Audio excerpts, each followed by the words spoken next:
नमस्कार, मेरा नाम है पवन और आप देख रहे हैं हमारे इस चैनल की एक नई खास सीरीज़ जिसका नाम है कहानियाँ सच तो नहीं पर सच से कम भी नहीं। ये कहानी है एक गरीब किसान की बेटी की।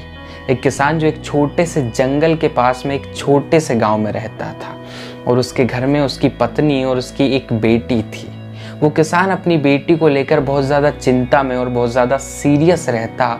वो सोचता कि उसकी जो बेटी है उसकी ज़िंदगी भी ऐसी ही असफलताओं में ना बीत जाए। वो चाहता था कि उसकी बेटी कोई अफसर बने, पढ़ लिख कर कुछ महान बने। लेकिन उसका जो गांव था वहाँ ऐसा कोई कल्चर था नहीं कि वहाँ की जो बेटियाँ थी, जो बच्चियाँ थी, वो पढ़ लिख कर आगे बढ़े, अफसर बने। लेकिन वो सोचता था कि मेरी बेटी ज़रूर अफसर बने और इसीलिए उसने पास के गांव में उसका एडमिशन करवाने की सोची एक स्कूल में।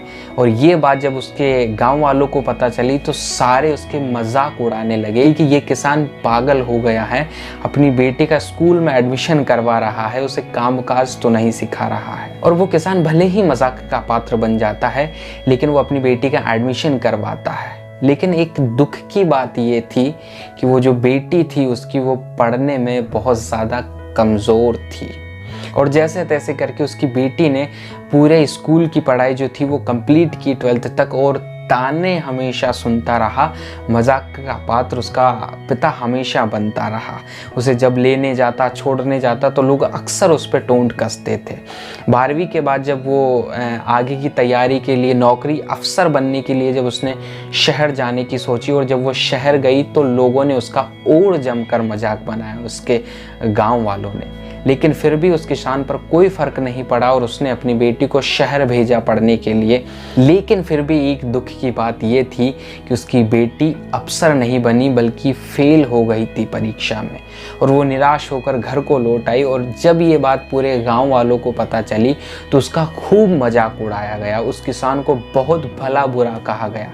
लेकिन वो किसान फिर भी अपनी बेटी को कभी भी डिमोटिवेट नहीं करता, हमेशा कहता कि तुमने अभी तो एक ही बार ट्राई किया है, थोड़ी कोशिश फिर करना, तुम फिर जाना। लेकिन वो लड़की हिम्मत हार जाती है, इसलिए जाने से मना करती है।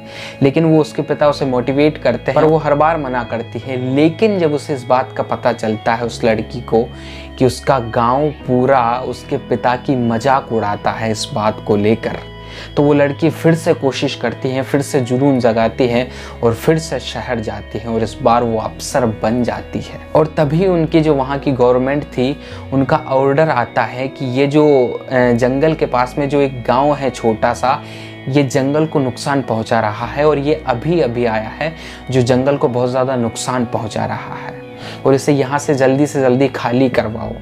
जब ये बात उस लड़की को पता चली तो वो हैरान रह गई कि हम यहाँ तो बरसों से रह रहे हैं और ये गांव हमारा है।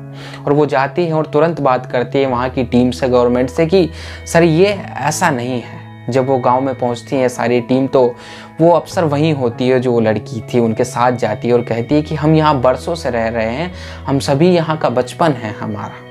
जब वो सारे प्रूफ्स दिखाती हैं और वो अफसर थी वहाँ की तो वहाँ की जो गवर्नमेंट थी वो उसकी बात मान जाती है। ये देखकर वो जो गांव वाले थे उसकी वाहवाही करने लगते हैं, वही गांव वाले जो उसकी कल मजाक बना रहे थे। और वो सारे गांव वाले उससे मुआफ़ी मांगते हैं, उसके पैरों में पड़ने लगते हैं। तभी वो लड़की कहती है कि सुनो, मेरे पैरों में पड़ने से कोई मतलब नहीं है। तुम वही हो जो कल मेरी मजाक बना रहे थे और आज तुम ही हो जो मेरी तारीफ कर रहे हो। अगर शायद तुमने 2-4 लड़कियों को और ऐसे पढ़ने दिया होता तो न जाने और क्या क्या बच जाता। अगर मैं आपकी इस मजाक को सुन लेती और आगे नहीं बढ़ती तो शायद आज हम सब बेघर हो जाते। इसीलिए मैं आप सभी पूरे गांव वालों से कहती हूँ कि किसी की मजाक उड़ाने से पहले 100 बार सोचें, क्या पता वो कल तुम्हारे काम आए। दोस्तों, छोटी सी कहानी सिखाती है हमें ज़िंदगी में कि हमें किसी की मजाक नहीं उड़ाना चाहिए।